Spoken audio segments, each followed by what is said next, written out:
You're listening to Goof on Radio with Rich Giordano.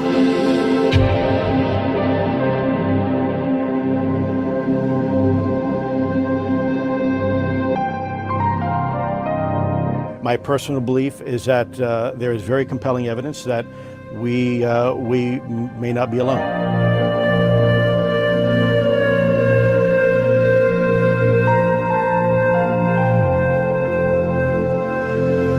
There has been and is an existing presence, an ET presence. It's not going to make a difference.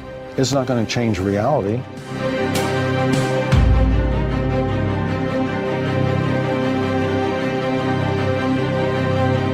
I believe, as do the other folks that were on the flight, that when we visually saw it, that it was something not from this world.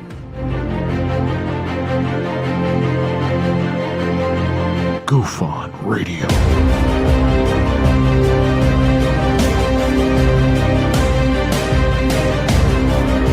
You were either in or you were either out, brother. But the cream will rise to the top, oh yeah. Goof on Radio with Rich Giordano.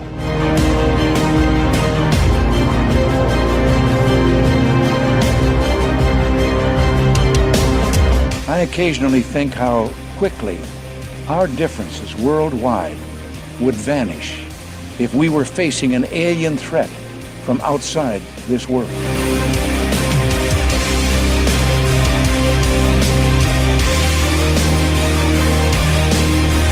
Goof on Radio. Remain seated, please. Permanecer sentados, por favor. You're listening to Goof on Radio with Rich Giordano.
All right.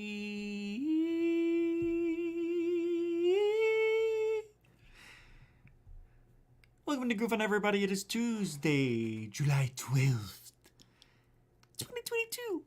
How the hell are you? Yeah? Doing good? Yeah, good. Welcome to the festival, everybody. We are going to have a good show tonight. Hardly.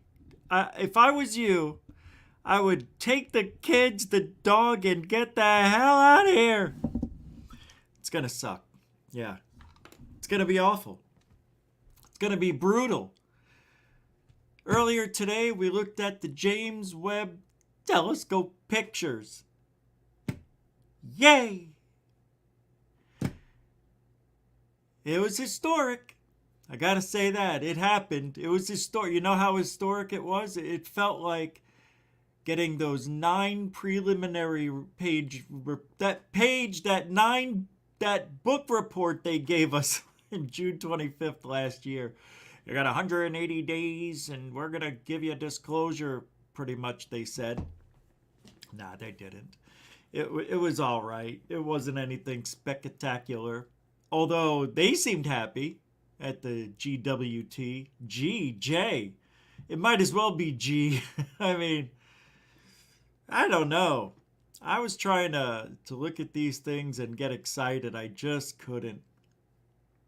And they dragged it out. It was a 2-hour snooze fest. But we had a good time, I thought. I thought we had a really good time. They should let me run that thing.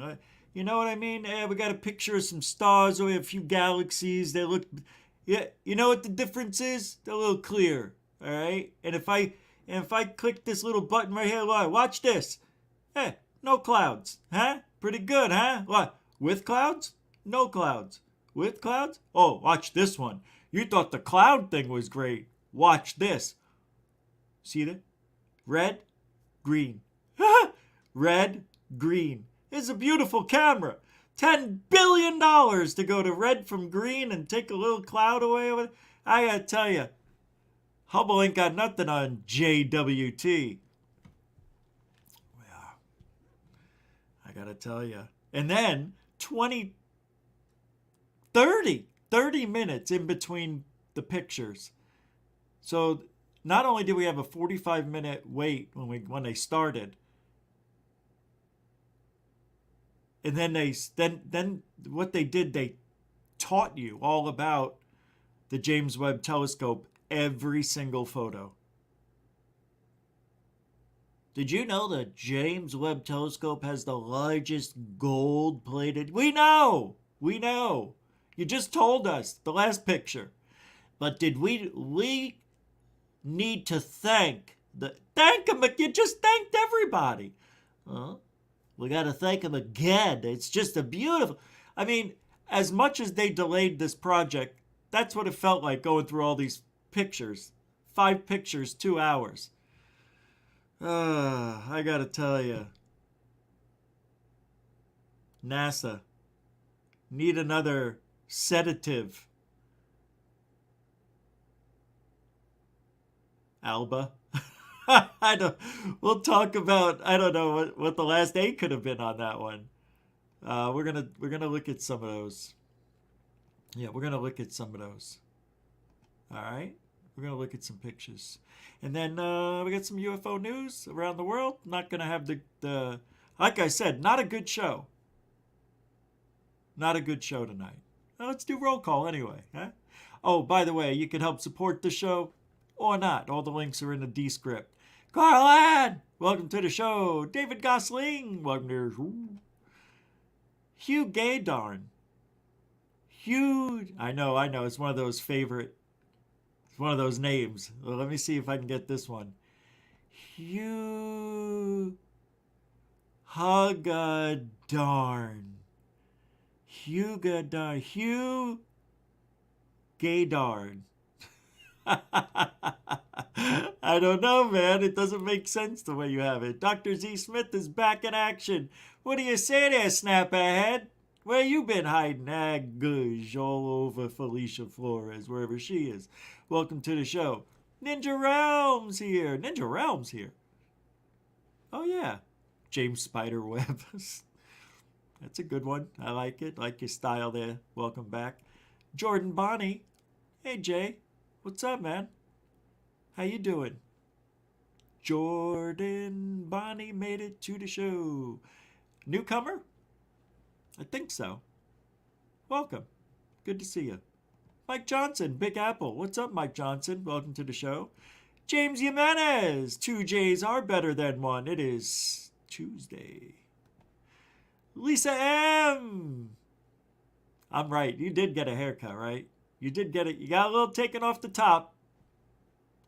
Actually, in your case, you probably had it taken off if it was because your hair is so probably from the bottom, right? There's no top. All your hair grew.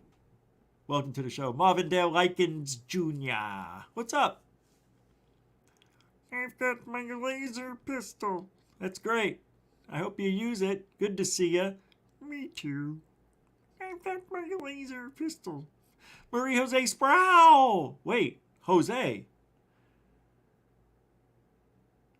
Marie Jose Sproul Jose. Well, welcome to the picture. What a great picture. Yeah, you got a picture up there. Cool.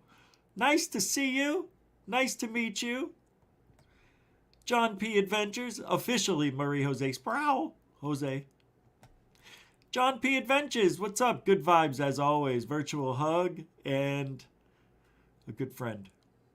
Scott Blight. I love that name. It's a good name. What's up? Let's go. Come on, B. Your friends call you B. Let's go, B. Yeah, you're a B. You're a B. You know it. People call you B. They call me G. I used to be G growing up. What's up, G? Williams. Williams. Williams with, yeah. Carnundrum. Road call. Road call. Welcome to the show, Williams Carnundrum. Helen Crystal Energy, always a pleasure. Nice to see you. Stavro. How you doing? I don't even know if I ever said your name right. But I hope I still do after all these years. Welcome to the show. Hexen. That is a really memorable and interesting... What disc is that? I know that from somewhere. Nice to see you. Welcome to the show. Aussie Tiger. See, I got it right. Ain't gonna be here much longer. Yeah. Me neither. Welcome to the show then.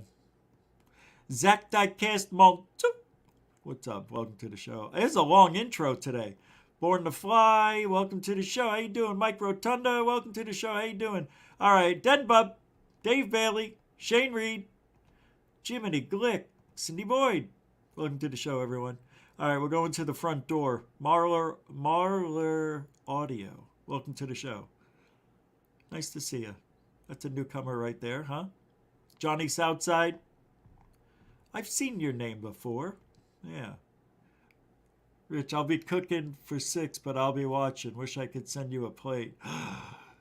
What are you making?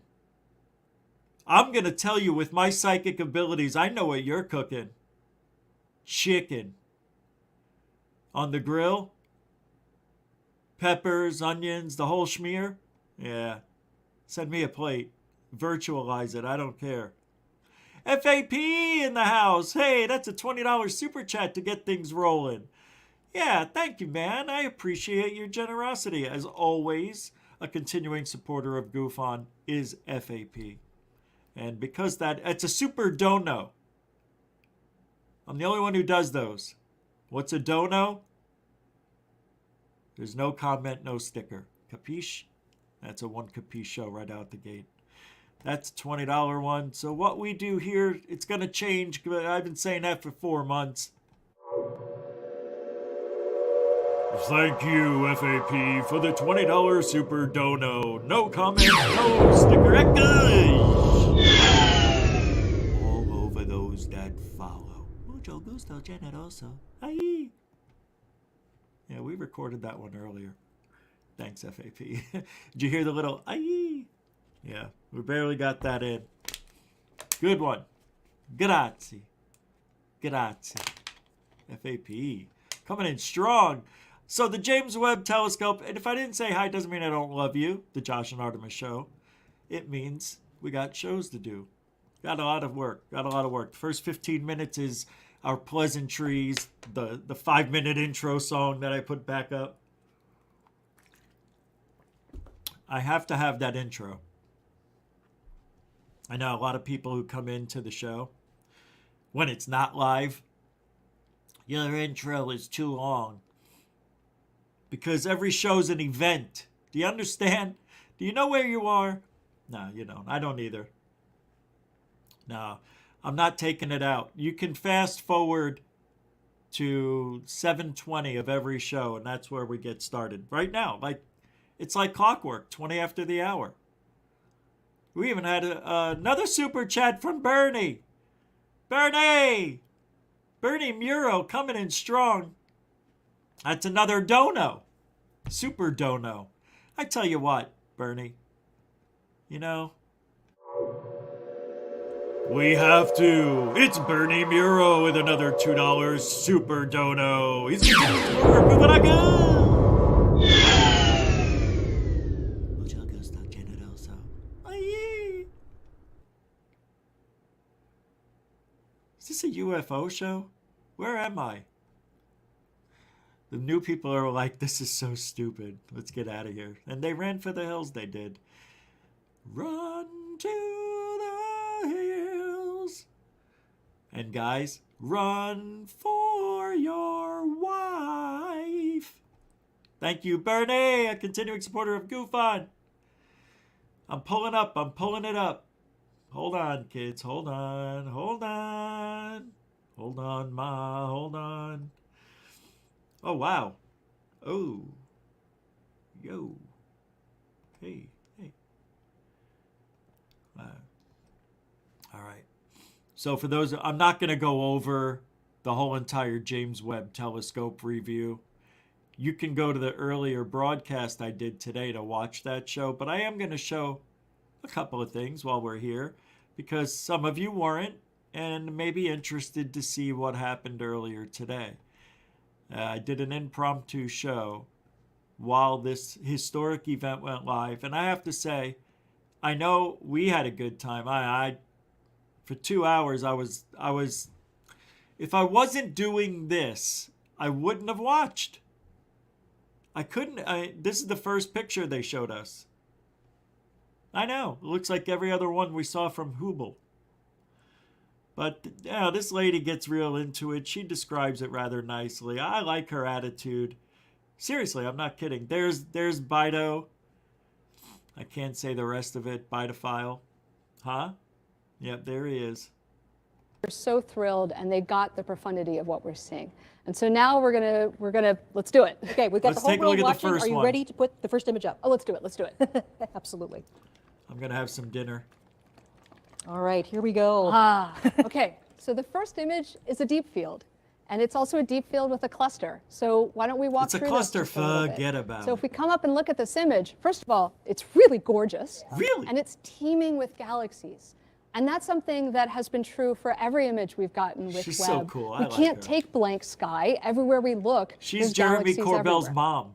And so, you know, this image, as we're looking at it, what we're It seeing is. is not just all the galaxies, but there's a cluster here.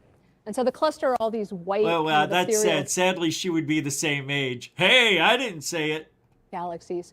We're seeing them as they looked back in time, right? The speed of light is only Corbell's so girlfriend. fast. And so as we're seeing distant galaxies out in space, we're seeing them as they looked billions of years ago. So these clusters Tell her this is what they did also. They keep telling us the same thing over and over.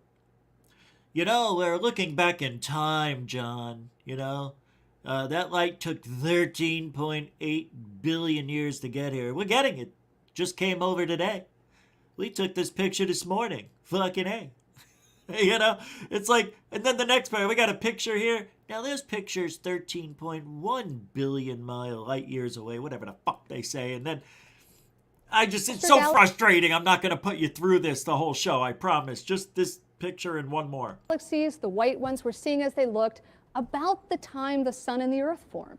Oh. And then behind the cluster, we have the gravity of the cluster is distorting and warping our view of what's behind. And so there are these galaxies that look stretched and pulled, kind of like they've been magnified because they've been magnified by the gravity of the cluster, just like Einstein said they would. And, you know, it's really, there's so much. How come I've never heard of that before? This stretching of the picture. Look at her. You know whose mom she is? I just realized it. UFO Jesus. Yeah. But I never, ever have seen a picture with blurred images in it the way these are stretched out, the way she explained it. She said because these are coming from behind. See these here? Let me pull it up. This here. This one stretched out. We've never seen this before. They're all stretched out. I'm going to listen one more time. But watch how animated she is. She's fantastic. Gravity of the cluster is distorting and warping our view of what's behind. And when she says what's behind, can anybody explain that to me? What does she mean when it's behind?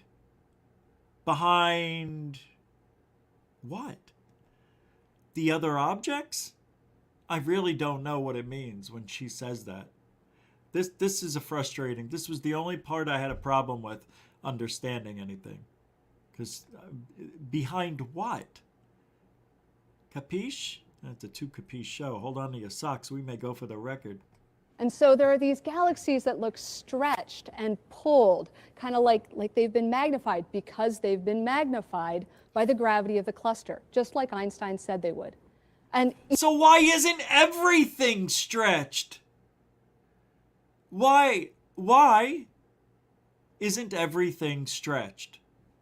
You know, it's really, there's so much detail here. We're seeing these galaxies in a way that we've never been able to see before.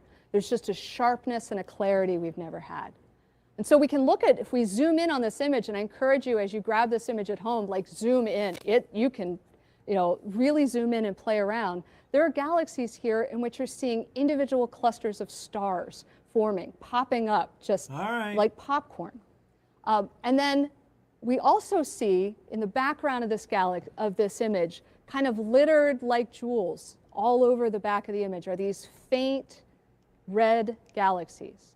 Now, that was what we built the telescope to do. The most distant of those are billions of years. We're seeing as they looked more than 13 billion years ago. And so galaxies like that one right there, this little red guy, you're like, okay, yep, what is that?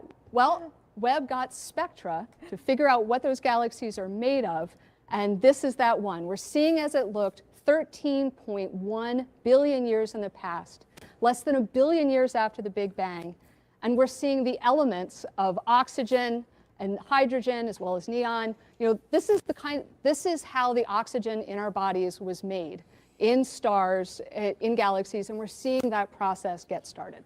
Yeah, I want to give this a little bit of context. So this is now the farthest away galaxy that we have this sort of detailed information about. That we know what it's made of. We know like what it's that. made of. Yes. And this was not a long exposure for Webb. No, the previous record holder, right, the Hubble Extreme Deep Field, was 2 weeks of continuous work with Hubble, and it was just imaging. With Webb, we took that image before breakfast. The amazing thing about Webb is the speed at which we can churn out discoveries. So everything that you're going to see here in this broadcast is a week, and we're going to be... That doesn't make sense what she just said. She said they just took the image this morning, and then she just said the images you're looking at took a week. Do we... this is something I heard throughout. There was a lot of contradicting statements. I'm not going to go over them all. This is how the oxygen in our bodies was made in stars, in galaxies, and we're seeing that process get started. Yeah, I want to give this a little bit of context. So this is now the farthest away galaxy that we have this sort of detailed information about. That we know what it's made of. We know like what it's that. made of. Yes. You see, we were able to see that far, but this is the first time we've ever been able to get, what, chemical makeup or any of the other elements we couldn't see, right? That's what this is doing, the spectrum of light and what they're made up of and so on. All right, so that's it. That's why a lot of these photos look very similar to what we saw with Hubble, but now they're just much clearer because they're able to see through the dust, the dirt, and everything else that was blocking us before with certain spectrum of light. So that's the interesting thing, and James Webb does do that. They show you how much clearer the images come in, or I shouldn't say really clear, more detail shows up, which, by the way, that must be really difficult to know that they couldn't see everything. So weren't they doing a lot of guesswork before, I guess, right? I guess? We guess? All right, we're guessing. Joe K with $2.79 Canadian. If we can look past a galaxy, why not look into one? Well, that's a question. Well, they just don't have those type of optics yet. That's why. Because looking past it, that's what's happening. Because they're getting a wide array, I would imagine. But to get inside, yeah, I don't know. Because it's so damn far, man. That's it. Everything's just so damn far. Really is. Thank you very much, Joe K, with that 279 from Canada. Very good. And a continuing supporter of GoofOn. It's a good question. If we can look past it, why not look into it? I am not that guy, but I think because everything is too far away, and I was saying I'm not that guy to answer that question, but it's a good posed question. All right, now here's the contradictory statement. 2 weeks, listen. And this was not a long exposure for Webb. No, the previous record holder, right, the Hubble Extreme Deep Field, was 2 weeks of continuous work with Hubble, and it was just imaging. With Webb, we took that image before breakfast. The amazing thing about Webb is the speed at which we can churn out discoveries.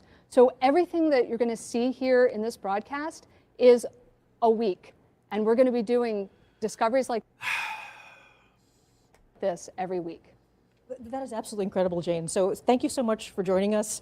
It's been an honor to be working with you. Congratulations. So according to her, once a week we'll be getting new data, new pictures. So with the magic of poppin' fresh dough, I could fast forward to the next photograph, which really was incredible, I have to admit. It's a beautiful photo. But I wasn't really enthralled like these people were.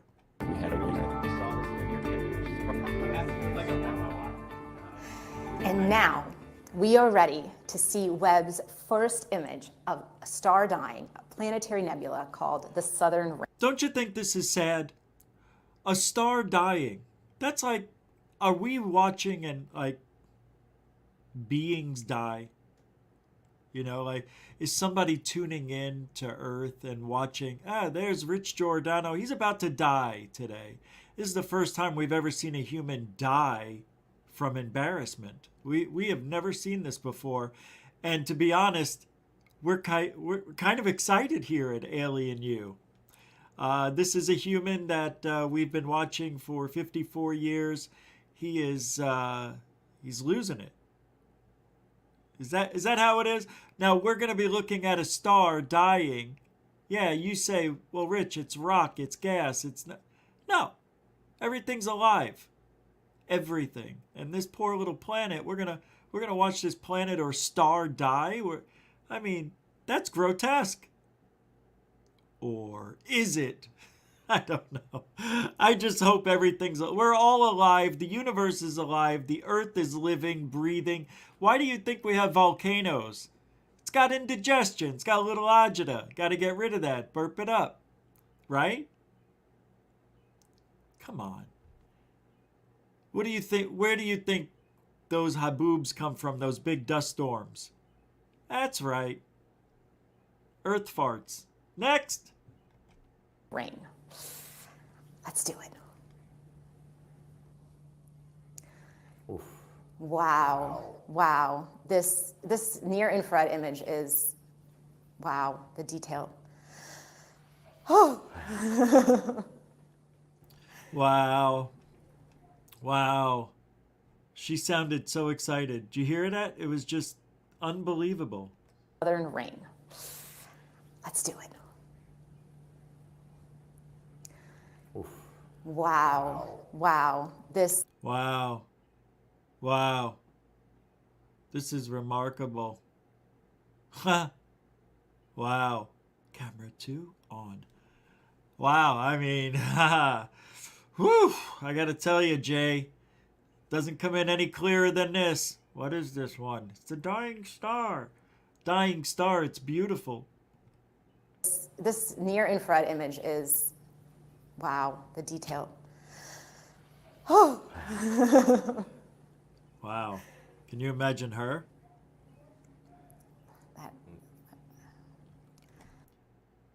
Yeah. She just had what they call a NASAcism. It's an orgasm when you work at NASA. It's a NASAcism. It's a NASAism. It's a Nagorism.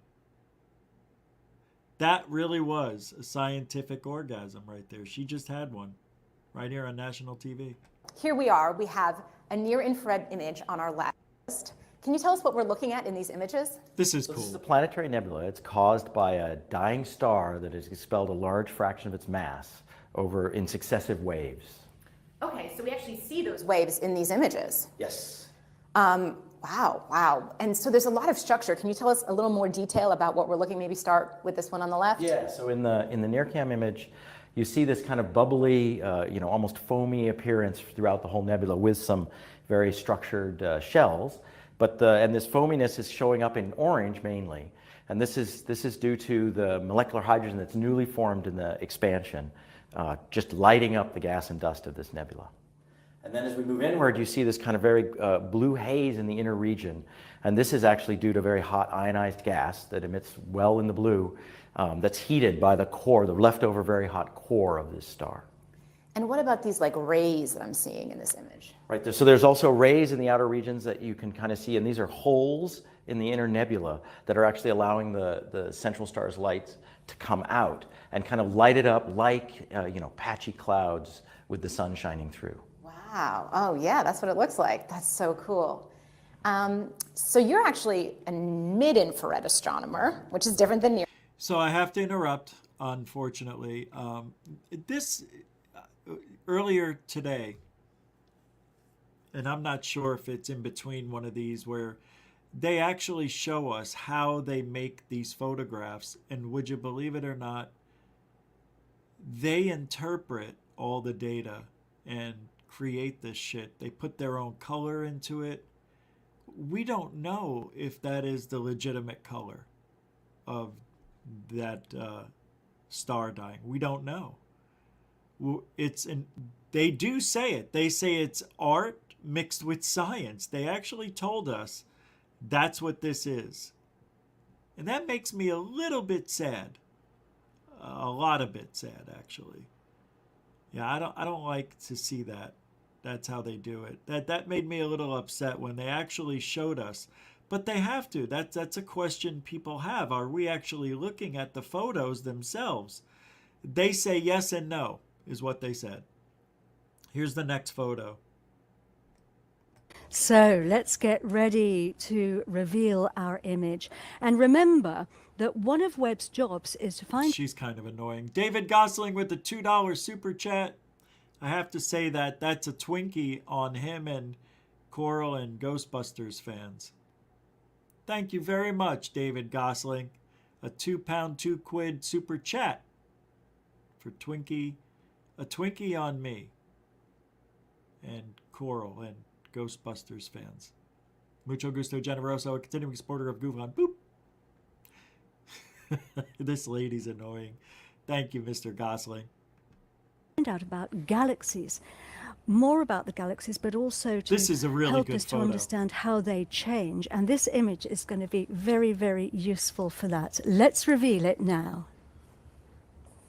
There it is. It's called Stephan's Quintet, and it's wondrous. Giovanna, what are we looking at? Yes, like it's a quintet, so we are looking at 5 galaxies. Galaxies are this giant structure that That's as my we've seen ex-wife right everywhere around us in the universe. They contain from million to 100 billions of stars, and in fact we live in one of them, the Milky Way. Quintet, so we are looking at 5 galaxies. What's her name? Galaxies are this Giovanna giant Giordano. structure that, as we've seen, we see everywhere around us in the universe. They contain from million to 100 billions of stars. Wrong and ex-wife. in fact, we live in one of them, the Milky Way. And here we see 5 of them. This is a closer galaxy in the foreground. And these 4 are at a distance of about 300 million light years from us, and they're locked in a close interaction, a sort of cosmic dance driven by the gravitational force. Okay. You can see here these two in a process of merging within each other. This is a very important image, an area to study, because it really shows the type of interaction that drives the evolution of galaxy. that's the mechanism of galaxies' growth. I love this image of the cosmic dance moving through each other. Mark, there's a lot going on, though, in this image, isn't there? There is. So this is a near-infrared image and a mid-infrared infrared image combined. And when we zoom in on the left-hand side here, we see this foreground galaxy. We see lots of individual stars in there, actually resolved as point sources, which is remarkable. And then as we pan across, we actually see the galaxies in the merging galaxies. We now see gas and dust, which is being heated up in the collision between those galaxies. And that's a place where new stars are being born today. So we're actually seeing the process of creation of new stars in this region. And then when we look in the background here, we see not only the galaxies at 300 million light years, but also stars in our own galaxy. These snowflake structures that you see here, those are nearby stars. But in the corner and around the edges, we see galaxies which are much, much more distant, much further away. So similar in some sense to the ones that we saw. So then why aren't those blurry like the other one we saw? You know what I mean? Why? They're not blurry or stretched out in this photograph. See my confusion? So if we're seeing stars that are close to us, you know, they're in our Milky Way, and they're looking 300 million light years away, why aren't we seeing the stretching like we did in the other one?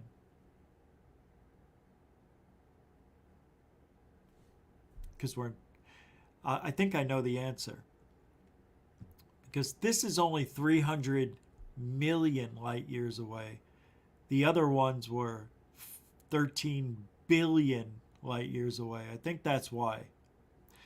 So I just don't understand why. Sometimes they're stretched out. I've never seen that before till today. It's very, very interesting. Now watch this. This gets really interesting. This is why James Webb Telescope is phenomenal, what you're about to see, when they change the filter on this. And this kind of does look like a paint job in here, right? It kind of, I mean, it just, it looks fake, but I'm sure it's real, but it just amazing. Saw earlier on in that deep field. And so this image actually takes us from the nearby galaxy, our own Milky Way, through these galaxies which are evolving today all the way to the distant universe. And in a way, it captures cosmic evolution of galaxies over those 13.8 billion years. So we have another image, don't we, that we can... Exactly. Wow. So if we strip away the near-infrared view there of the stars predominantly, now in the mid-infrared with MIRI alone, we see mostly gas and dust. So we see the same galaxies again, the two merging. And then we also see something very interesting up at the top here, because this top galaxy has something new and bright in the middle of it. And Giovanna, tell us what that is. Yeah, that's an active black hole. We cannot see the black hole itself, but we see the material swirling around, being swallowed by these sort of cosmic monsters, and this gas gets heated to extremely high temperature as it falls onto the black hole, and it becomes very bright. In fact, this is how shiny is the galaxy. Here we see luminosity that are 40 billion times the luminosity of our suns. Is really, really bright. Wow. And with NIRSpec, we can zoom into this area, and we have this technology that allows us to take thousands of images at different wavelength channels, so see this distribution of the gas, what's going on in the gas in different regions of this core area, and understand the composition of the gas, the velocities, the temperature. So that's very important to understand the physics. So it's giving us so much information, and it just shows the power of this telescope. Mark, this is just the beginning, though, isn't it? I think that's a very important takeaway from today. You know, these are like pictures just taken over a period of 5 days, and every 5 days we're getting more data, which will contribute more in that direction. It's a culmination of decades of work, but it's just the beginning of decades. And you know what we've seen today with these images is essentially that we're ready now. This telescope is working fantastically well, and you know, to borrow a phrase from a famous rock musician, you know, we're ready to turn this telescope up to 11. It really is. Okay. Well, I know I was only going to play a couple, but I want to get to that part where they show us how they colorize everything. But I think it may be earlier. I can't remember exactly when. And then we had this last photo here. this one. Okay, Amber, so here it is. Can you walk us through the final image reveal? I might as well just play them Absolutely. all. Here show we you. This is the go. last one. The last image is, wow, look at that. So Amber, can you tell us a bit about what we're seeing here? Of course. This stunning vista of the cosmic cliffs of the Carina Nebula reveals new details about this vast stellar nursery. Today, for the first time, we're seeing brand new stars that were previously completely hidden from our view. There's something you want to point out here? Absolutely. So honestly, it took me a while to even figure out what to call out in this image. There's just so much going on here. It's so beautiful. One thing that really stands out to me is you sort of get this sense of depth and texture from this new data. There's a lot going on. To call out a few specifics, first of all, in general, the Carina Nebula is a nearby star-forming region within our own Milky Way galaxy, about 7,600 light years away. And in this view, we see some great examples, first of all, of hundreds of new stars that we've never seen before. We see examples of bubbles and cavities and jets that are being blown out by these newborn stars. We even see some galaxies sort of lurking in the background up here. We see examples of structures that, honestly, we don't even know what they are. Like, what's going on here? The data is just so rich. And there's something really special about the infrared. Infrared can actually see deeper into these star-forming regions. Absolutely. That's one of the great things about infrared is it really does reveal what's going on here in a really cosmic sense. And in general, what's happening in sort of this overall landscape is we have these gigantic, hot, young stars up here to the top of this rim, and the radiation and stellar winds from those stars is sort of pushing down and running into all of this. This is gas and dust. And of course, we know that gas and dust is great raw material for newborn stars and baby planets. That's pretty good. That's about it. It's amazing. I think I found that part where how they make these pictures pop. Nope, I guess not. There is a place in here, though, that has it. I wish I could show you. Damn it. I can't believe I can't remember where that was. I really wanted to play that for you, but yeah, I don't know where it is. That makes me sad.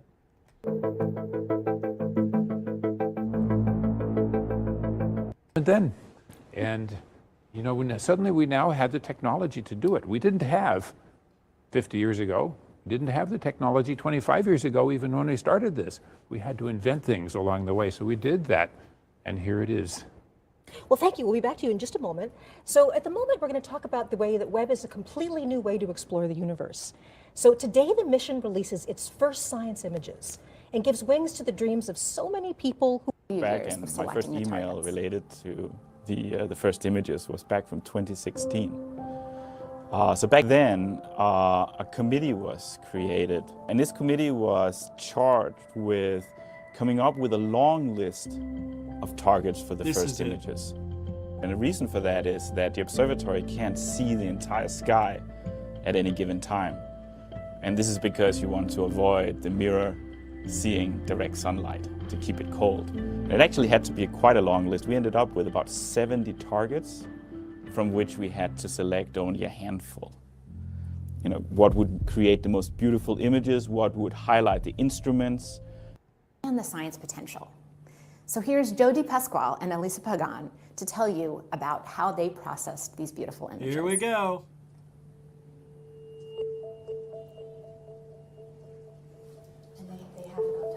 It's all artwork. We're basically translating light that we can't see into light that we can see by applying color like red. We're translating light. All right. It's his interpretation, I guess. Green and blue to the different filters that we have Translating, from Webb. And the reason we want to color the images is because there's actually more that you can get, more information that you can get from the image if you see it in color. So it's a matter of picking and choosing filters and colors that enhance the details and the structure in the image itself. The shortest wavelengths of infrared light and assign those blue colors, and then move our way down to green and red as we go to Guys, they use Photoshop. longer and longer wavelengths. And then we additively combine those together to get our full color image. But there is a lot of aesthetics that are involved in this. Painstakingly going through and cleaning these images up with an attention to detail, a level of detail like at the pixel level in every image. So when I'm working on the astronomical data, it is this sort of marriage between art and science. When you're choosing colors for the filters, you really are trying to show the different details and the processes that are happening in the astronomical images. But at the end of the day, you want it to be very compelling. You want it to be very beautiful because space is beautiful. Wait a second. So they determine how beautiful to make these? That's what she just said.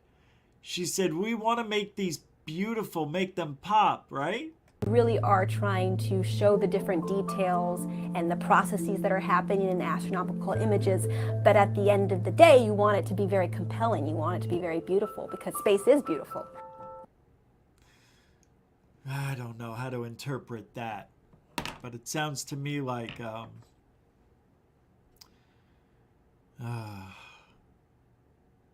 they're modifying the images to make them more beautiful.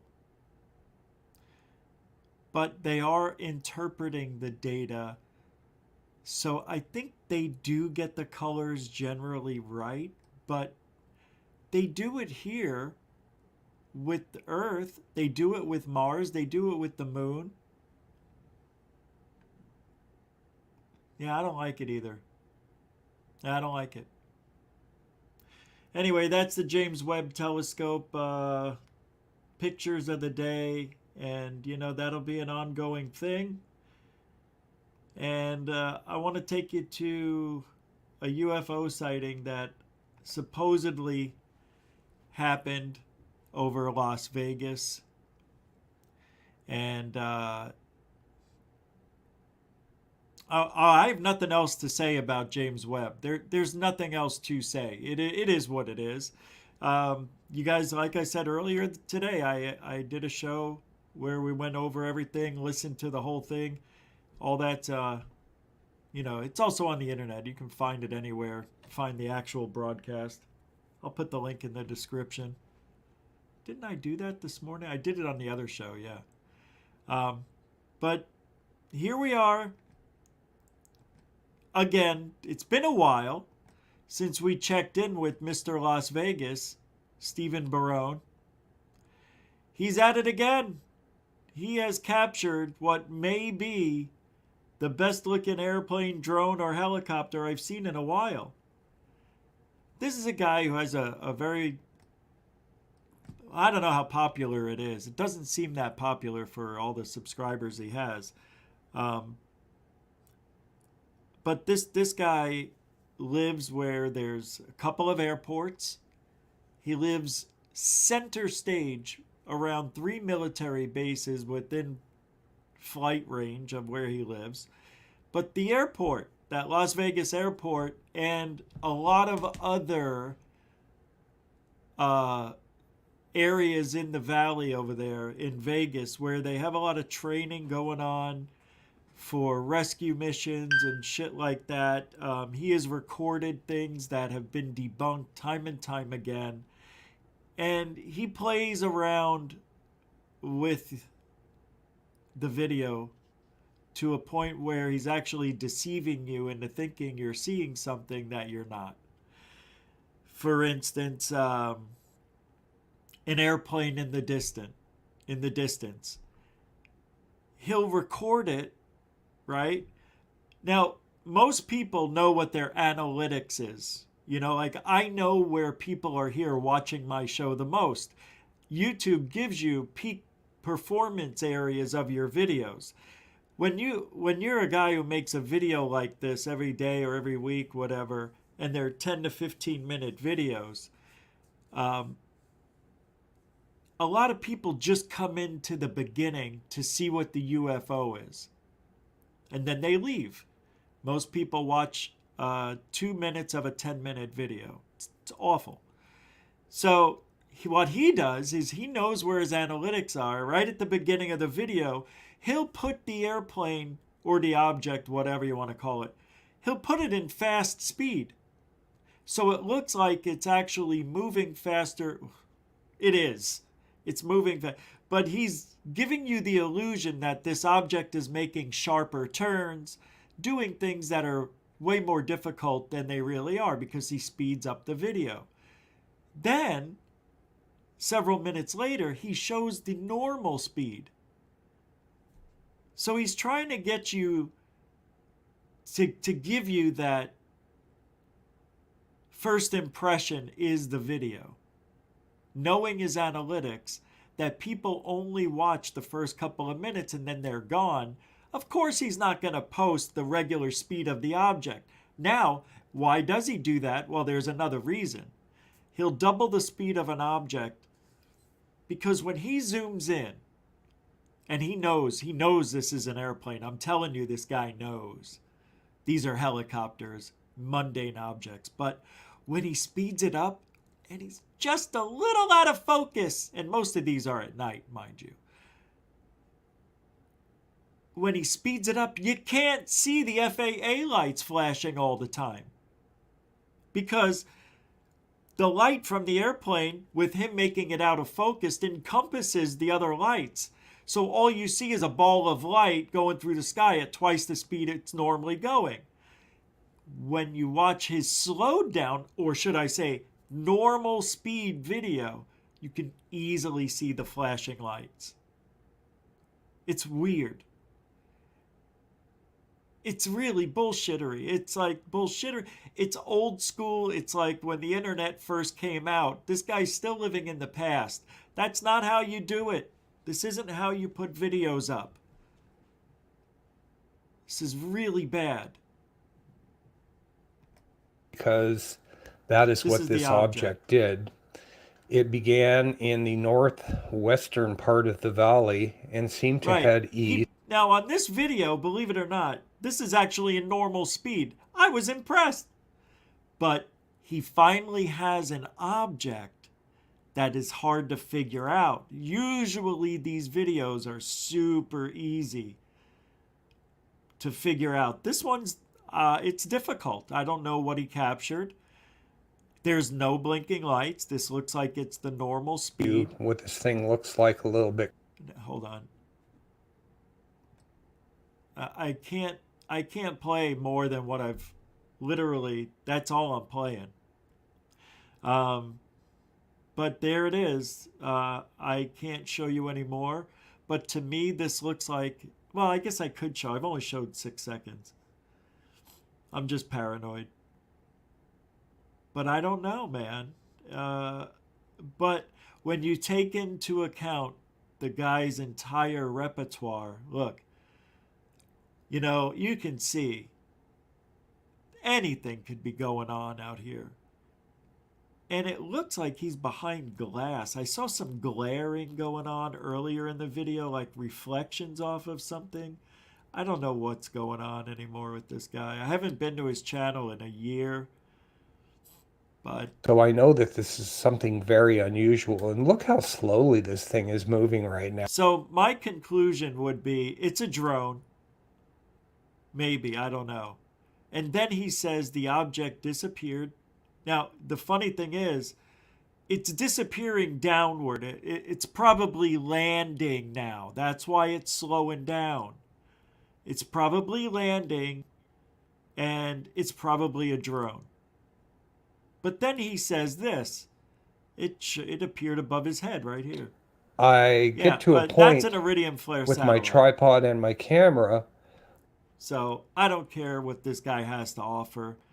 I just wanted to show you. Keep the camera on it any longer That's exactly without what moving. an iridium flare satellite looks like. It also looks like he's using the Psionics camera.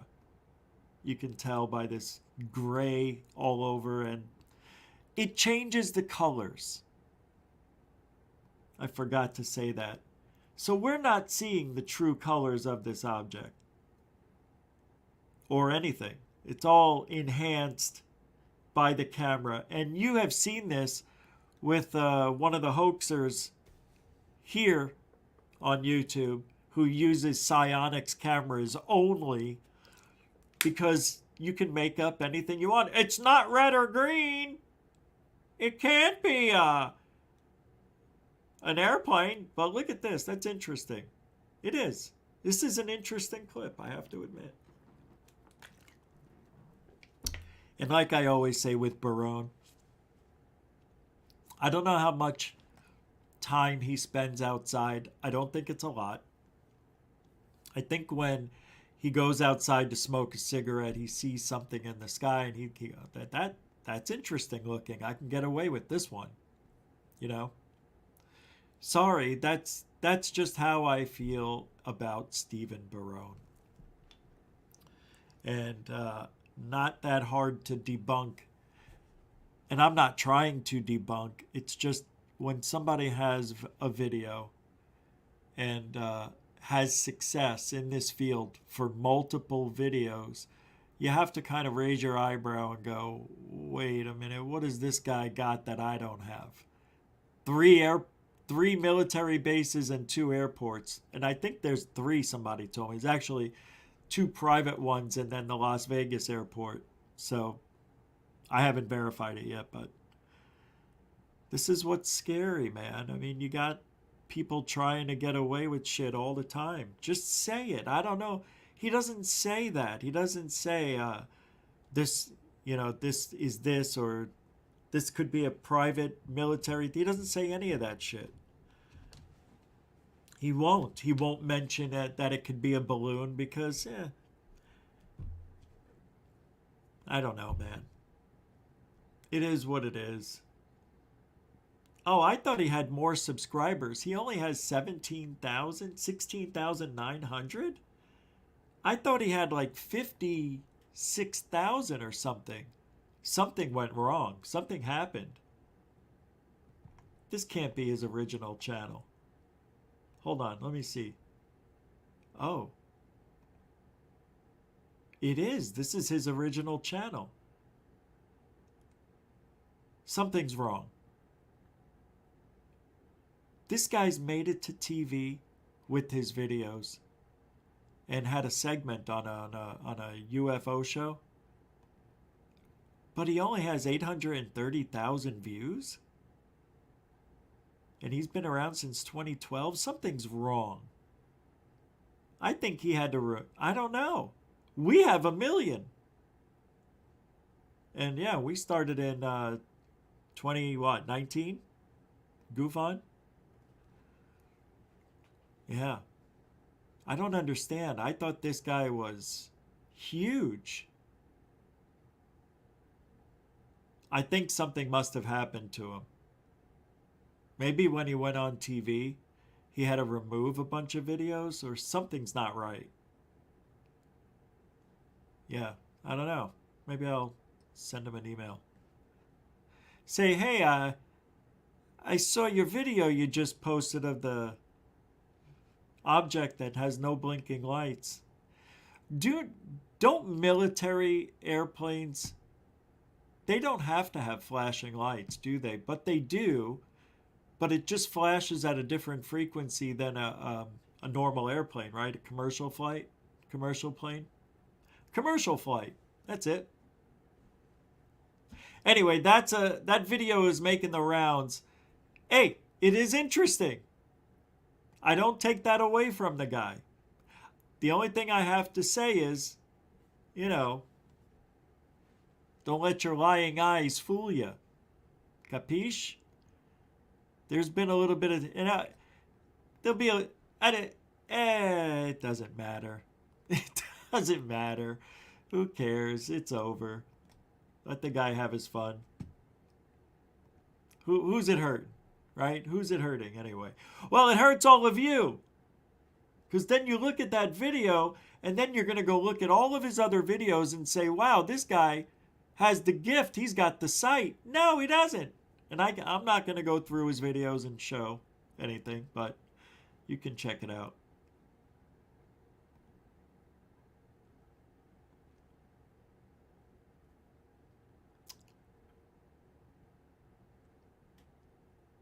How you guys doing?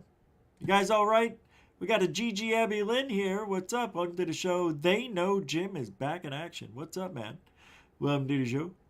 Thunder Groove is here. Rocket technology is archaic. Dielectric technology is the tech of back project invention. Oh. Interesting. It is the tech of black project invention. That's interesting. That's what our government is afraid of, is that they're going to hire somebody, if not already hired, some company, private corporation, and they invent some sort of technology that cracks the code to free energy and instant, instant hyperspeed or whatever. You know what I'm trying to say. They're afraid that's what the Tic Tac might be. What if it is? What if it was a black budget project that was working for the government and they figured out something, but they didn't disclose it to the government? So what they did is they made this other thing while they were working on the government project failing. And then when the contract ran out with the government, they had all the data they needed to weaponize, who knows, to create something that they could monetize in the future and sell to the military.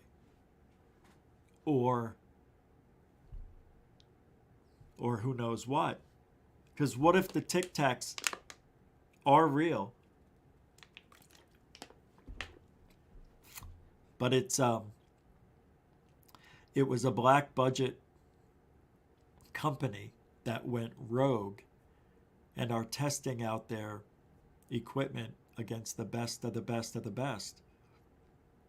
And then someday, maybe they want to take over the country with 100 Tic Tacs, but that costs money. Do they need that money if they have all the data? They could just get another contract with somebody else somewhere. Say, here's what we have. We want $5 billion and we'll sell you this technology, or we take over the world. That's it. That's all we want. We just want to take over the world. If they weaponized something like that, they could take over a country or screw up the world. Just strap a bomb to these Tic Tacs and just boom, press a button, and it's in New York from LA in what, a minute? 4 minutes? Who knows? A minute? Yeah, that's possible if it's going what? 20,000, 30,000 miles an hour? 80,000 miles an hour? It'd be there in seconds. That's what the government's afraid of. I think a bug just went up my nose. Sure felt like it. It's in this nose. It's in this one. It's in this nose. The nose only knows. Yeah, this is what the government's afraid of. That there's going to be some rogue, out of control activists that want to take over a country. It doesn't have to be this country, but my God, can you imagine if somebody had 100 Tic Tacs and they weaponized them? If they weaponized those Tic Tacs, you would have to put Jeremy Corbell like this on the front of them, right? You would have to do that. Jesus hands up, palms up. I saw you guys were talking about the dog man. The dog man? Really? Oh, hey. I want to say a big thank you to, no, this happened today, right at noon.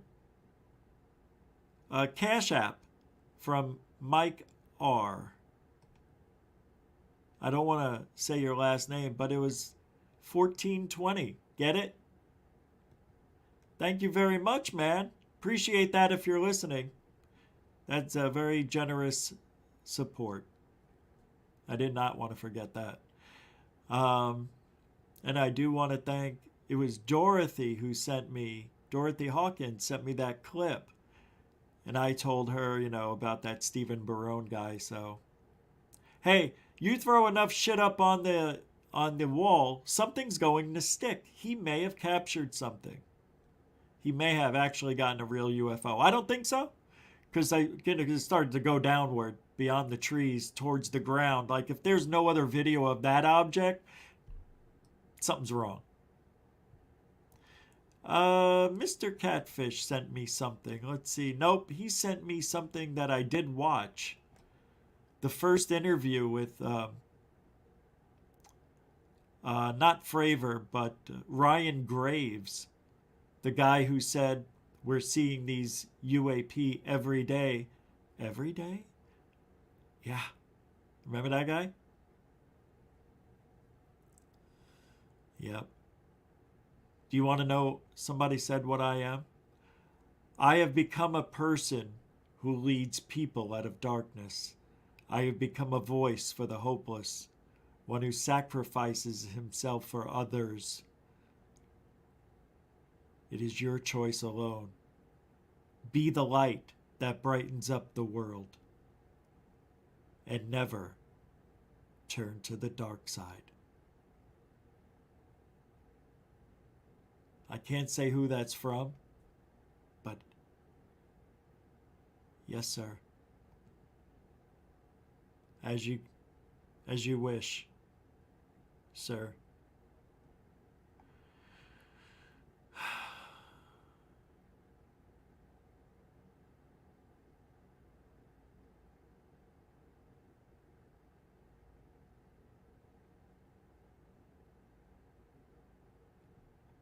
That's a long time without saying a word. Right there, while there was nothing going on, and that dead air was killing me inside, I'm like, I can't go another second. I hate dead air. Oh my God, I did that on purpose. I almost hurt myself. All right, what do we got? I got Lou Elizondo we're going to talk about a little bit. This is good. It's from the UFO podcast. I played it earlier today at the very end of the morning show we did for the James Webb Telescope. And I found this Lou Elizondo Twitter feed, I guess is what the kids call it. And I wanted to share it. I don't know why I was sharing this. I can't remember. What's so important about this? Let's start over. Before I close, I'd like to share a little personal thought, if I may, with you. Personal fodder? You are in a very rare opportunity right now as leaders for Brazil. Times and opportunities like this do not happen very often. In fact, in a one person's lifetime, they may not happen at all. But as a species, these paradigm moments for us occur, and in fact are a natural part of our species evolution. One may infer the very first time that man came out of the cave and looked into the heavens and realized that the shadows that were being portrayed on the side of the cave wall were no longer real. That wasn't mankind's reality. And crawling out of the cave for the first time and witnessing the heavens, maybe that was the first fundamental paradigm change for our species. Perhaps the second time was when mankind struck two stones together and created a spark, and that spark then led to fire. Is he reading this? And perhaps the other time there was a paradigm shift. Two cavemen rubbed stones together and started a fire. That's not how it happened. Lightning struck a tree and it started a fire. And they kept it going ever since. I don't know. But that's just funny to me. It sounds like he's trying to be philosophical here, like, I don't even know, like he's Socrates or something speaking in front of the forum. And that fire illuminated the darkness for which man was scared at one time. Oh my God. And now man could now roam freely in the night, illuminating the darkness. And perhaps the last time mankind came to some sort of paradigm moment like this for our species was when two people were standing on a sandy beach, and one person looks to the other and says, I'm going to sail over that horizon. And of course, the other person said, no, you don't want to do that because you'll fall off the earth. And in fact, there are sea monsters out there. There's giant kraken, and they will destroy your ship. And of course, now we look back and we kind of laugh at that. But in reality, it turns out there are sea monsters. It's just that those sea monsters now have names. They're called great white sharks. They're called blue whales. They're called blue whales? What did he just say? Blue whales? They're called great squid of the Pacific. And they're not really sea monsters, are they? They're part of our natural world. They're part of nature. They're part of our current paradigm.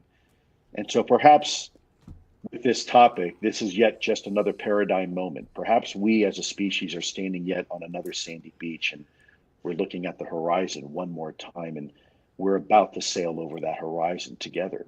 I would submit to you that change is a very necessary and very healthy part of our species evolution. And I believe. Oh my God. That's a lot of Lou right there. Loopy Lou.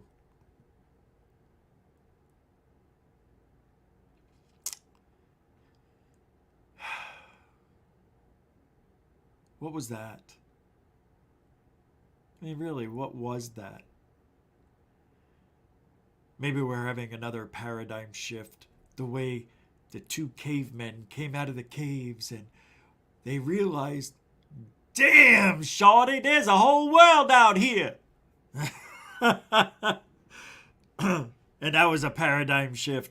And then the other paradigm shift was when they accidentally started rubbing rocks together and started fire.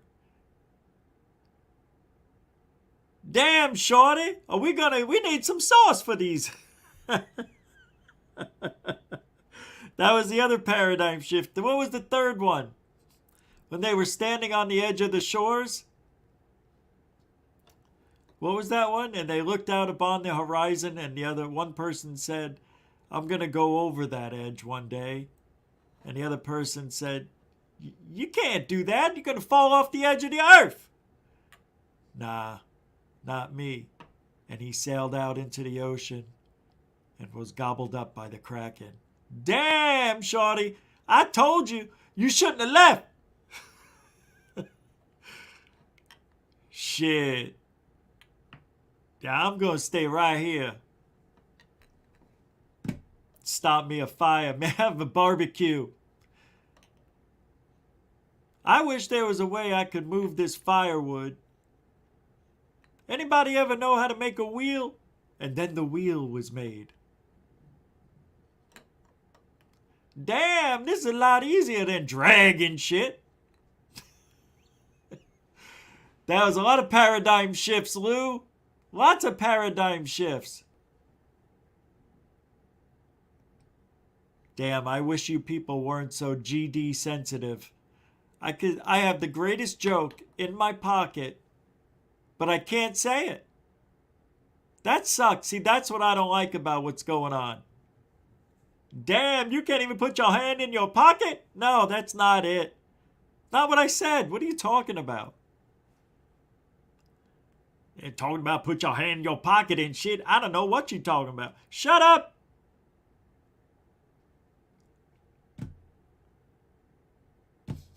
So stupid. What a dumb show. I don't know. I told you tonight was terrible. I told you. I didn't lie. I didn't lie. Nope. Let's see. Here we go. Shape-shifting craft. Now it's called the shape-shifting craft over Las Vegas. It's now shape-shifting. I love it. It's shapeshifter. All right, come with me. You guys are going to come with me, really. All right. Wait a second. Hold on. What is this? Oh, you shitting me. I am looking for... And I can't find it. This is weird. Does anybody know what happened at the Vatican?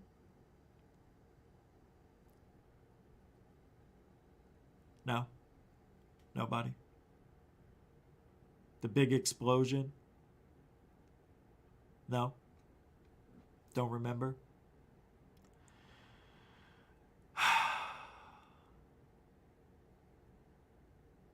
UFOs caught on camera. Tubi. I can't watch Tubi on here. All right, I'm going to take you guys with me. We're going to go, this is a new segment we're calling Twitter Roll. That's right. We're going to go down Twitter, and we are going to see what's in the news on Twitter. Yeah, instead of me searching for things before the show, I'll just do it now. So here we are. Oh yeah, I can't do it. You know why? I'll tell you why. One time I did that. Before I close, I'd like to share a little porno showed person. up during the live show. Yeah.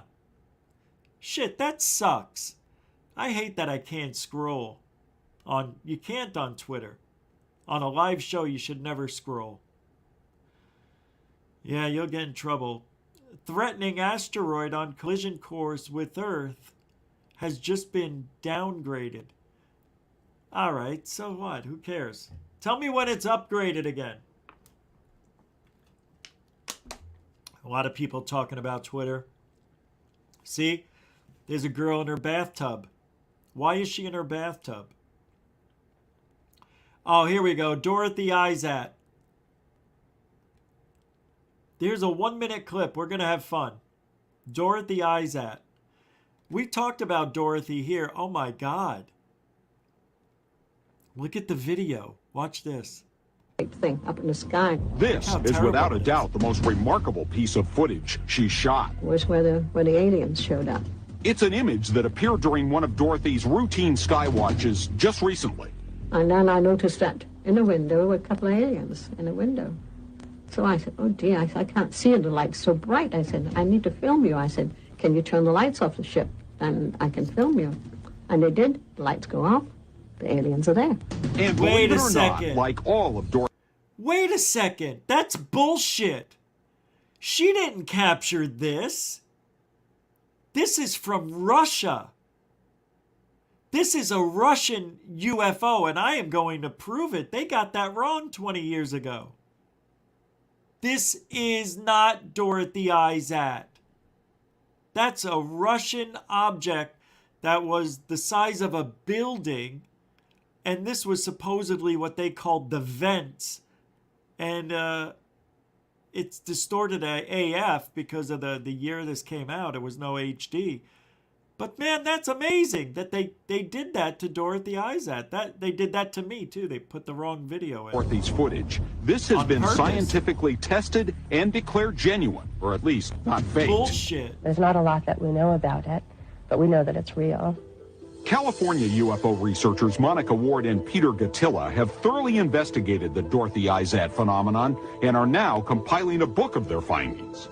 There is a spiritual world and there is a non-spiritual world, a material world, and so forth. What Dorothy has done is she's bridged the gulf between the two. Meanwhile, Dorothy simply calls her ET friends life beings, who she says come from diverse parts of the universe to impart a simple message to mankind. No one wants to listen to it because it's so simple and it's so easy. It's LOVE. Just love. Bullshit. That's not hers. Unbelievable. Now, Dorothy Izat. I don't think it's my opinion, but I guess it is. Has the most credible evidence of unexplained lights I've ever seen. Probably the best documented ever.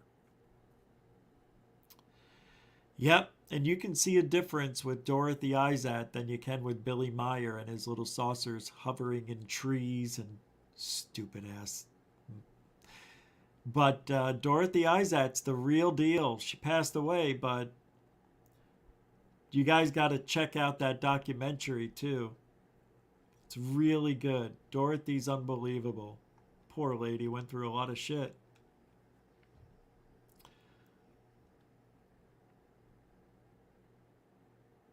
So, Grant Levac got received here.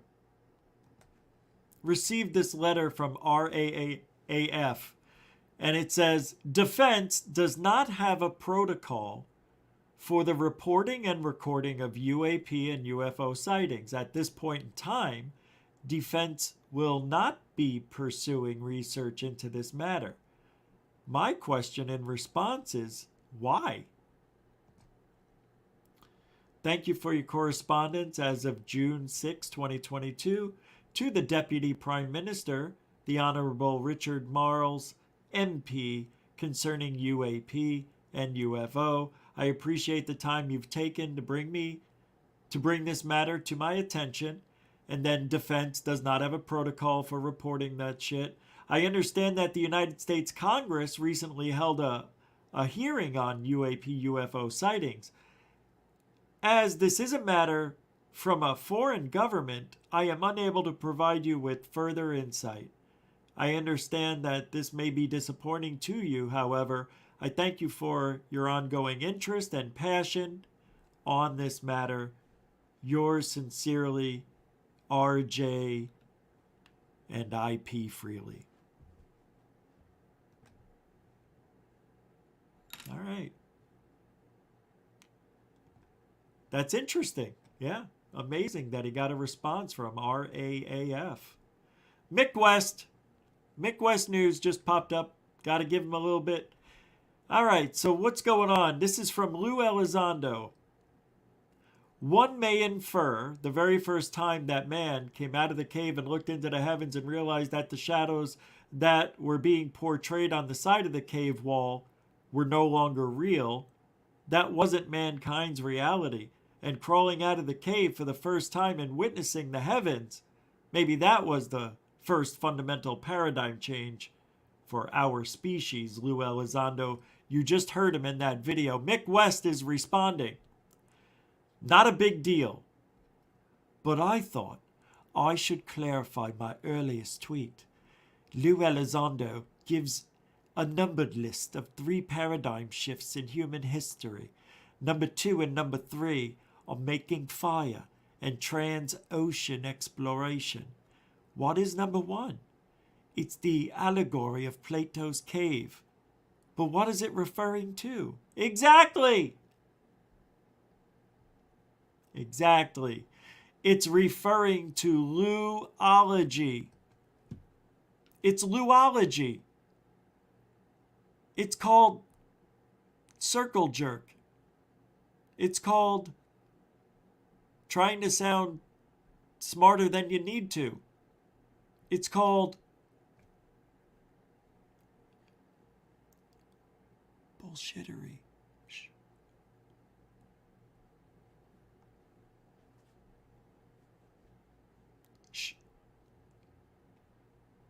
All right.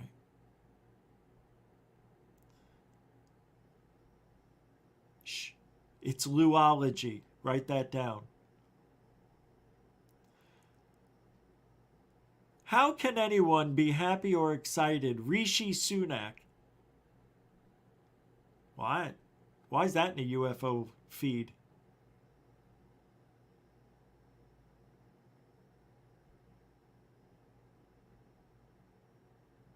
Yeah. Interesting. All right. I'm still scrolling down. No. No. Can't go there. No. I guess, yeah, no. Uh-oh.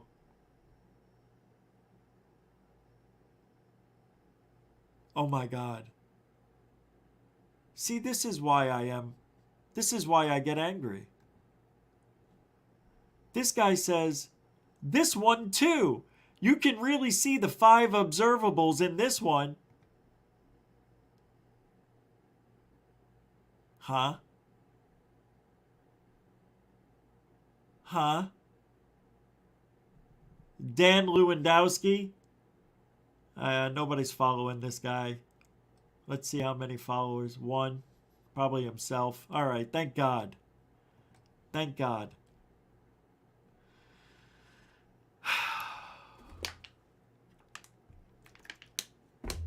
What's going up in that chat room?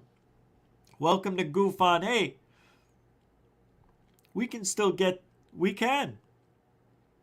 What's up, alien girl? Tony McClear, how you doing? Dorothy, good to see you. Marcus Lamper. Even I have a protocol for UAPs. They're like, dude, we don't give a shh. F-Graph 72. Walt Cobbin. What's up? Hey, what's up, big fat creep? Man, it's been a minute, hasn't it? All year I haven't seen you. Actually, it's been, I hate to sound like this, but it's been 163 days, 14 hours, and 21 minutes, and 8 seconds, 9 seconds. Good to see you back. We did miss you, right? Right, everybody? Good to see you, man. Hey, Bethany's here, too. Gorilla Gamer, Gary Housley, Thunder Groove, Michigan UFO sightings and paranormal encounters. Good to see everybody here tonight hanging out. We got a few minutes left in the show. I told you it was going to be shit. Who is? All right, I just got a message. Now, see, that makes me a little nervous. Who? Yeah, I told you tonight's show was a little slower than normal, and I apologize for that. But what I want to do is I want to go back to a video I played yesterday and play a little bit more of it because it's really good. It has to do with, well, you'll see. You'll see. I forgot to play the... Whoa.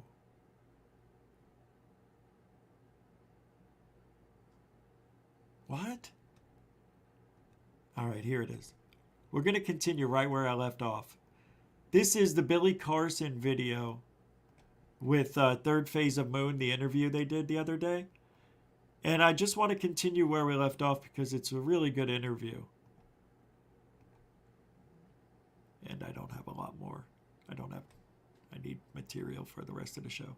So this is about the Black Knight satellite. Interesting that people still believe that there is an alien spacecraft of some sort, 500 miles in orbit. And from what I understand, I think it's doing a north-south rotation, not east-west. Is it going pole to pole, or is it going around the equator? I think this object is going pole to pole. Pole to pole. I want to continue where we left off. It doesn't really matter where, but I'll start with this question, and we'll be done in a few minutes. It's actually really good. It's good. The powers that be get a little greedy for the technology that they want to learn how to take it and then learn how to weaponize it. Well, then we may be facing another situation where they do try to That's on Third Phase of commandeer Moon's this channel. object. And if they do Not try our to commandeer it, they definitely would do it behind closed doors, because if the world would see it and if something went wrong, then we'd have them to blame. But if we do it behind closed doors and something goes wrong, we blame it on aliens. Now we have to, we have to bring more weapons into space. We have to suit up for the next attack and blah, blah, blah. So, that's the game they like to play. The false threat narrative and blame it on something that we don't know what it is, but in reality, we know exactly what it is. And they take advantage of a situation. It seems to me that there is this threat that they always want to push on us. But then again, do you think that it's possible that we're actually hiding this technology from everybody, just not to let our adversaries know that we have this technology, that we could run circles around any of their military assets? Yeah. And we're just playing dumb and saying, hey, look, we don't know what it is. These are ET in nature, just not to rile up Russia or China. Yeah. Into a defense posture. But why would we do that? Hold on, Billy, hold on. Why would we do that? Hold on to this technology since the late 90s, possibly as early as 93, seen by Iraqi soldiers when they were at war. Afghanistan and all that, they saw some weird stuff that was supposedly U.S. military drones making unbelievable maneuvers that aren't drone-esque. So let's say we've had this technology for 50 years, since Roswell. Let's just go back and say that's where it all came from. I don't know. I don't like Roswell, but let's say we've had it for 50 years, and we showcased it in the Afghani war here and there. But let's go to 2004. That's when the Nimitz event saw these tic-tac shaped objects making maneuvers unlike anything they've ever seen. And then you go into 2014, 15, 16, 17, 18, 19, the Fravor boys, Cahill was another operator with Kevin Day. They saw them on radar. There was a lot of stuff going on with these Tic Tacs. And I used to think it's ours. Then I used to say, well, yeah, we're testing it against our own people. Wouldn't you want to test your incredibly new black budget project against the best of the best of the best? So they did, or so I thought. And then China just came out a week ago and said, hey, those supposed UFO swarms that you're talking about were actually us. It was our drones. That right there, that is a huge threat, in my opinion. That's a threat like no other. So China's admitting they were swarming our Navy just with impunity? That's scary. So then I always thought it was probably us or China.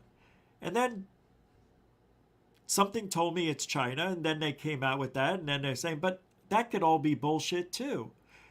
They don't want us to know.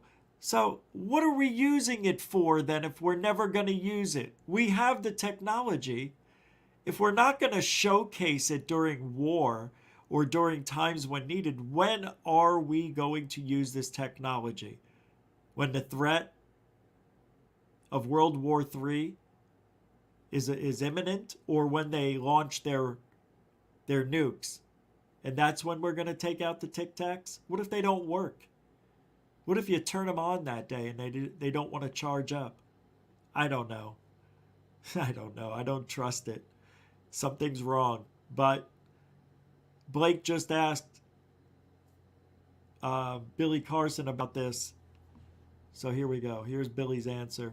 I'll go back a little bit right there. Hey, look, we don't know what it is. These are ET in nature, just not to rile up Russia or China. Yeah. Into a defense posture. But when are we going to use that's always them? a real possibility. The fact that it could be our technology, something that we had that's super advanced from very, very long ago. I mean, look, we have the SR-71 Blackbird really test flights in the 1960s. I mean, and so it's possible. And they're very, very good at keeping secrets. So it's possible that it could be something that we actually created ourselves. However, the only thing that brings that into question is that when Sputnik was first launched, which was the first satellite that we claimed, we let them beat us into space with a satellite, and we're analyzing, the whole world's eyes were in space. And then this thing gets picked up by everybody, and it's in a polar orbit, which nobody could do at the time. And so if we allow Russia to become the leader in space at that moment by launching a satellite and getting it into orbit, and then, we do that just to hide the fact that we already have been in orbit with an object that's estimated potentially 15 tons that can go into a polar orbit.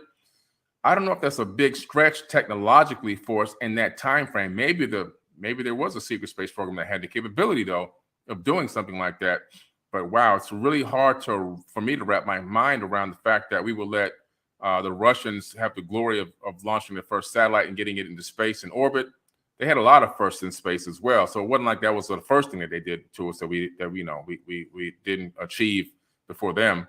And so I'm wondering if the fact that this thing was in a polar orbit I'm talking about the 1960s, I don't know. It's pretty hard for me to wrap my head around if it's ours or not. Yeah, that's a big question I was going to ask you, because you participated in Ancient Aliens, and this connection between possible ET and our ancient civilizations. But maybe we as humans have cracked the code as far as this kind of technology ourselves, and it's just been forever hidden through plate tectonics. Yeah, civilizations that have been destroyed with no trace whatsoever, and we're just kind of circling in our technology and getting up to this peak again, and we're on this roll. But maybe civilizations from long ago mastered this. So I know you've studied like this ancient civilization and this high advanced technology. Yeah. If the black satellite were from Earth itself, where do you think it would have originated from? I believe it would have originated from Mesopotamia, which is now modern day Iraq. You look at the Sumerian cuneiform tablets, the Akkadian accounts, and the Babylonian accounts of the Anunnaki that came from heaven to earth, that came from another planet, that came here to earth to create a breakaway civilization in ancient times. This is not according to Billy. This is according to the ancient tablets. And in these tablets, one of these, they called them gods with a lowercase g, by the way. But the people of the time believed that these people were gods because they had more advanced knowledge. But they were just flesh and blood beings, just like us. But this one particular god named Enlil, who happened to take over kingship of Earth itself ahead of his brother, who his brother should have been ruling, but he somehow superseded him. That is not clear why or how. A brutal, evil ruler, by the way, who would kill humans for the dumbest things. Oh, they're making too much noise, kill them off, dry out their crops, and all these things he would do. He, in these tablets, had an all-seeing eye that allowed him to do two things. One thing, it allowed him to communicate to other beings in their Sumerian cylinder scrolls that depict this communication between a device between the two of them from planet to planet. And then he also had the capability of seeing what was going on the entire planet at any given time. Population densities, farming, everything going on. What do you call it? The clamor of the humans, the loud noises they were making, and how rude and wild that they were becoming. And he would say, just kill them off. Just take, and he would have these situations where he would release plagues on them to kill them. He would drive the crops out to kill them off, and all these crazy, weird things. I mean, this is written in the tablet. It's written in the Sumerian tablets? I don't know. That's a pretty big matzo ball right there that you would have to believe in. Man, I don't know. Why is it so hard for us to believe that they had technology back in those days? It's very, very possible. It's very possible we found these UFOs underground, in the ground, in archaeological dig sites. I don't know. There's not a lot of drawings or depictions of. There are, but it looks like hybrids almost when you see the pictures and the cave drawings and what am I saying? Cave paintings? Not cave paintings. I don't know, man. Back in those days when they chiseled everything out, that's what I'm talking about. They put it on their monoliths. There's no story of, like, I want to see them. I want to see something depicting like a laser beam coming out of something in one of these workers' hands, or seeing it lift something, that it's pushing it along. Just like in Star Wars, they push everything along with anti-gravity beds and tools and stuff. They just push them along. We don't see any of that. But I guess you can say you do see a lot of that. You see Ezekiel's wheel, everybody goes to that one. And other things, and space wars or wars in the sky and the heavens and all that. There's a lot of stuff we just don't know, or they don't tell us. That's why we don't know. And now Eric Von Daniken is one of the biggest bullshitters out there. That makes me sad. Yeah. Is everything's bullshit, it seems. It seems like in the end, every single time we find out we've been lied to. Or that's just the narrative they want us to believe. They don't want us to believe. And when I say they, the people who run the world, they don't want us to believe that there was a, higher technology back then. We have to have the best technology now. Maybe that's not true. And let me ask you something. Even though we have a lot of technological advancements, we're still using rockets. We're still driving cars with poisonous exhaust. We're still using fossil fuels, which aren't really fossils.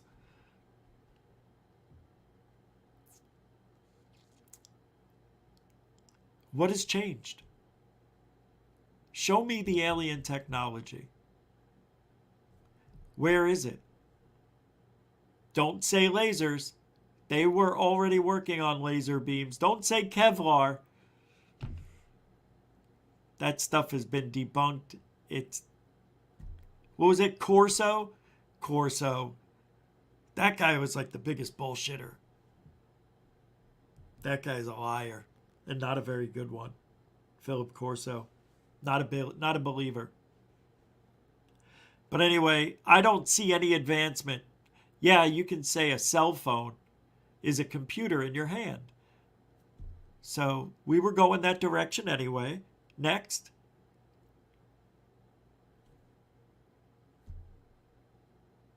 Where's the alien technology? If it's... Where? What are we using? Satellites? No. Seriously, what are we using? What did we accomplish finding those UFOs at Roswell?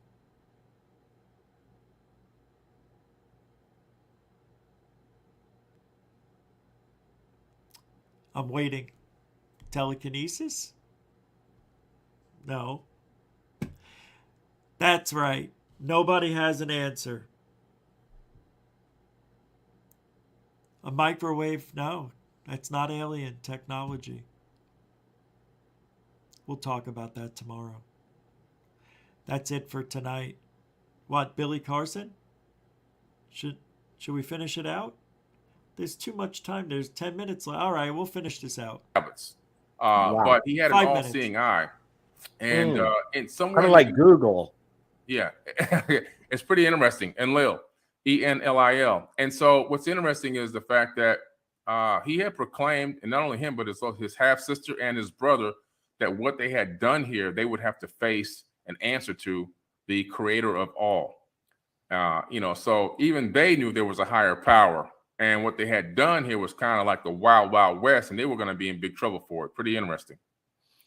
The mysteries of history still have yet to be revealed. I just saw this one chat. Let me see if I could pull it up. Let me see. He's bringing it up. I thought it was kind of interesting. Did you know anything about this Pepsi commercial that Usher made talking about the Black Knight satellite? And did they never released it? They suppressed this commercial. What's that all about? The video of the Black Knight satellite Pepsi commercial actually leaked out. I don't know if it was about maybe 5 years ago now. It leaked out. It was an incredible commercial. I mean, talking about, great quality CGI graphics and Usher's in there. And you got the Black Knight. I'm like, what does this have to do with Pepsi? It was almost like whoever it was on that marketing team had researched this thing extensively and was, fascinated by it and wanted to find a way to incorporate it into mainstream marketing and advertisement. Just kind of like hidden in plain sight type situation. But it had leaked. Yeah. Somebody leaked it out, and it was an amazing commercial. You can still dig for it and find a copy of it somewhere online. It was pretty interesting. Whoever came up with it and why they did it, but it looked pretty cool. So I swear I was trying to see if I can get a license to get it in the documentary, but I just couldn't. Or you could just fair use it for a few seconds, obviously, because that is a journalistic thought process, and they try to hide it as well. Yeah, and you're doing the investigation, try to find. I think that would have worked, but again, that's interesting because hiding in plain sight, as you just stated, definitely that's what they seem to do. That they're preparing for us for something. Yeah, there's a lot of there's this movie coming out. I'm really looking forward to it called Nope by Jordan Peele. Have you seen the trailer for that? I haven't seen that one yet. I got to check it out. Wow, yeah, the same director of Get Out. Oh wow. Yeah. So, this one looks pretty fascinating. Nope is going to be kind of a mind blower, but they're bringing in the UFO aspect on it. We'll see what kind of play on it, if it is threat based or not. But check that out. But again, back to the Black Knight satellite beyond the signal. When did you get started on this documentary?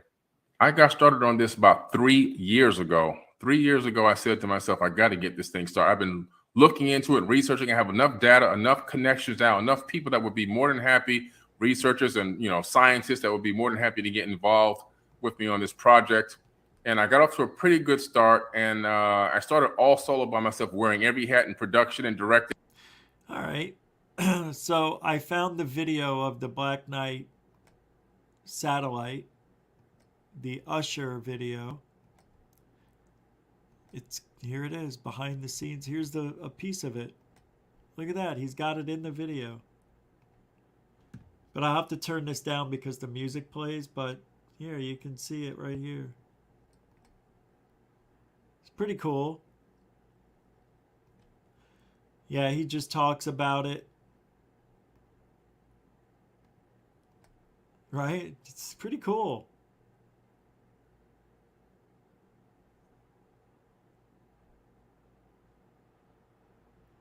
Yeah, I was surprised he made this.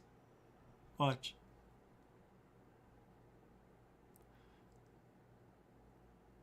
It's kind of cool. I didn't know about that.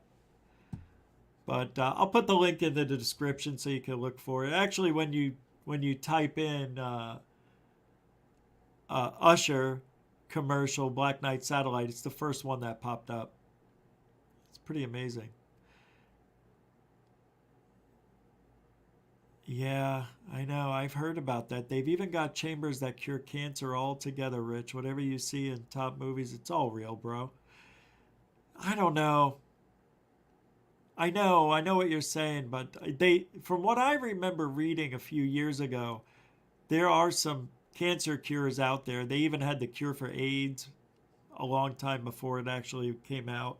A lot of things that they have cures for, or we don't know about, that are being used in maybe for them, maybe for those people.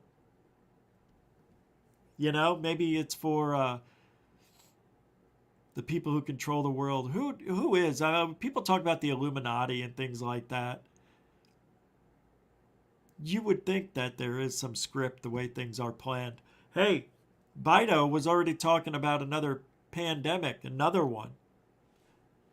It's like he almost slipped up when he was talking about it. During that, that press thing that he did where he was talking about we need to worry about another pandemic. I'm like, what? All right, one more thing. Something happened with the on Reddit. It says, has anyone else noticed this in the ATIP files? So let's pull it up and take one look here. Thank you guys for supporting the show. I appreciate it. All the links are in the description if you want to continue to help support GoofOn. We do go every single day, and we need your support for that. So thank you very much for those who have. Appreciate it. All right, here it is. Let's see what it says. It's hard to read. It says, simple shielding included tinfoil hats when attenuate and often block totally the sounds and communications. Hey, how come it didn't blow it up on the screen? I enlarged it. That's weird.